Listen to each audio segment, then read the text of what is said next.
Esa arca es muy significativa, tiene muchos datos.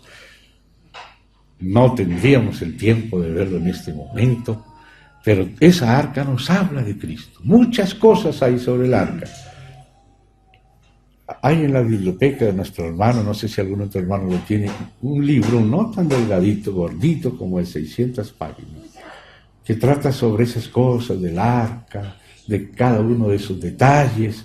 Después los hermanos que quieran pueden echarle una ojeada. Pero como no tenemos el tiempo ahora, hago esa remisión a aquello. Pero vamos a ver lo esencial aquí.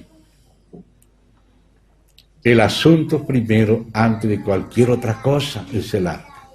Incluso antes del candelero. A veces empezamos a ver la iglesia y entonces empezamos a dar testimonio de la iglesia, pero nos olvidamos que la iglesia es el tabernáculo, es el candelero, pero la iglesia sin la cabeza, ¿de qué sirve? Como una carcasa hueca. Lo primero es Cristo. La iglesia da testimonio de Cristo. Es Cristo lo que edifica la iglesia. Es conocer a Cristo. Crecer en el conocimiento de Cristo por revelación. Andar en Cristo. Eso es lo que edifica la iglesia. Cada vez experimentando más a Cristo, disfrutando más a Cristo. Así la iglesia crece, así la iglesia es edificada, así la iglesia avanza. Si sacamos nuestros ojos del propio Señor Jesús, nos perdemos por las ramas.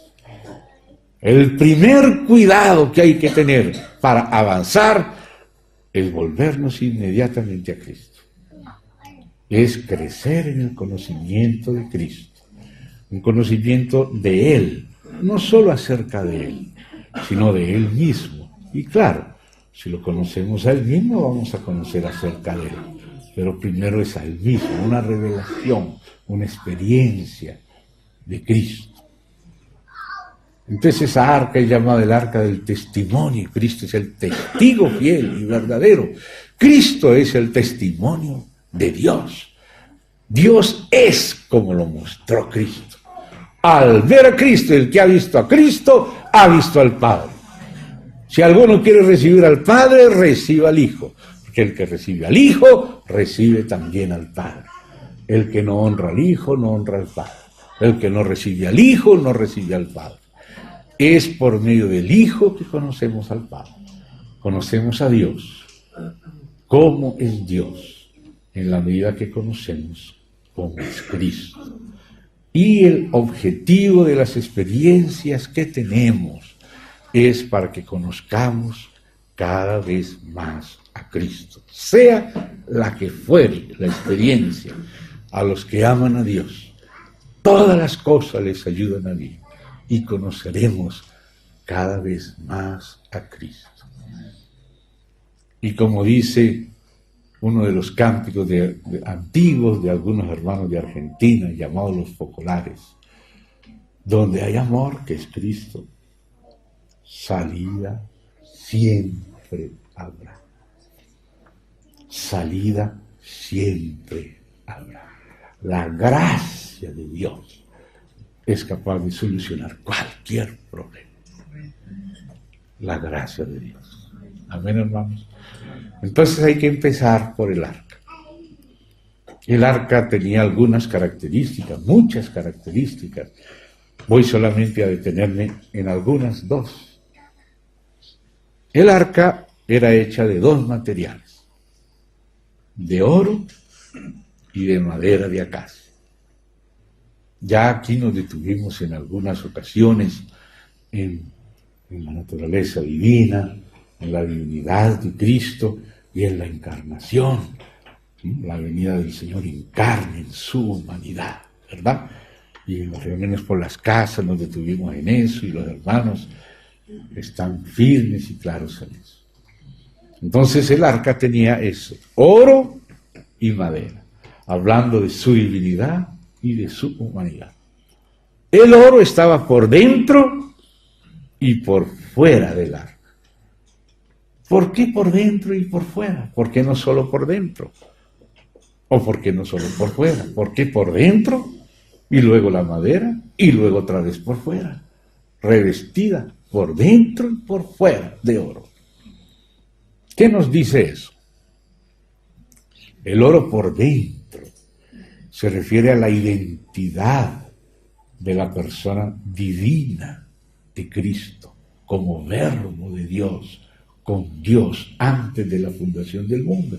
Esa es su primera identidad, esa es su identidad más secreta, esa es su identidad eterna. Antes de él hacerse hombre, antes de él encarnarse, él era el verbo de Dios y siempre lo es. En el principio ya era el verbo y el verbo era con Dios y el verbo era Dios. Entonces esa identidad de su persona divina, eterna, está representada por el oro de adentro. Porque aunque él se encarnó y se hizo hombre, él seguía siendo la misma persona que era antes de encarnarse. Por eso dijo, antes que Abraham fuese, yo soy. Ahí está el oro por dentro. Yo soy. Antes que Abraham fuese, yo soy. ¿Ve? Pero entonces él se humilló, se despojó de su gloria, ¿verdad? No dejó de ser quien él es. Él es la misma persona del verbo. Pero aquel verbo, esa misma persona, se hizo carne. Fue hecho carne. Se hizo semejante a los hombres. Tomó forma de siervo. Entonces ahí vemos que fue cubierto por madera. Y la madera era la humanidad del Señor Jesús. Él era la persona divina del verbo, pero resultó ahora un hombre. Jesús de Nazaret. Ahora tenía también la naturaleza humana. Y estuvo aquí en la tierra como hombre. Eso es lo que representa la madera. Por eso Juan el Bautista hablaba de nosotros los seres humanos como árboles. Y decía que el hacha estaba puesta a la raíz de los árboles y que todo árbol que no daba buen fruto sería cortado y se refiriera a los seres humanos. Entonces la madera se refiere a la naturaleza humana y la persona divina del verbo que estaba con Dios, el oro de adentro del arca, aquel verbo fue hecho carne. No estimó el ser igual a Dios como cosa que aferrarse, sino que se despojó a sí mismo, tomando forma de siervo, hecho semejante a los hombres, un hombre verdadero, con espíritu humano, con alma humana, con cuerpo humano, sometido a las pruebas humanas, que creció en estatura, en sabiduría, en gracia, como hombre. Como Dios no puede crecer, pero como hombre tiene que crecer. Y por lo que padeció, aprendió como Dios no tiene que aprender, mas como hombre aprendió la obediencia. Y habiendo sido perfeccionado, dice Hebreos, llegó a ser autor de nuestra salvación. Entonces ahí tenemos ya los dos materiales, las dos naturalezas de la persona del Hijo. Hijo de Dios e Hijo del hombre, la naturaleza divina y la humana de la misma persona. Pero ¿por qué ahora tiene el oro por fuera también? Porque Jesús dijo, Padre, glorifícame tú al lado tuyo con aquella gloria que yo tuve contigo antes que el mundo fuese. O sea que ahora el Padre, al ascender al Señor Jesús a su diestra, Hijo, siéntate a mi diestra, Él fue glorificado y la gloria que Él tenía antes, ahora la volvió a recobrar, pero como Él ahora tenía también la naturaleza humana, entonces la gloria de Él apareció en su cuerpo y en su ser, íntegramente humano. Entonces ahora hay un hombre en la gloria. Entonces ahora el oro no está solo por dentro, sino también por fuera, porque Él ya fue glorificado. ¿Ven? Entonces por eso Él tiene el oro por dentro y el oro por fuera. Amén. Él fue glorificado. Sobre la divinidad y humanidad del Señor Jesús, yo pienso que la iglesia del Señor tiene un testimonio muy claro. Amén. Pero resulta que encima de esa cajita del arca, que es una caja con medias medidas, todas las medidas son las mitades, porque es una arca de la alianza.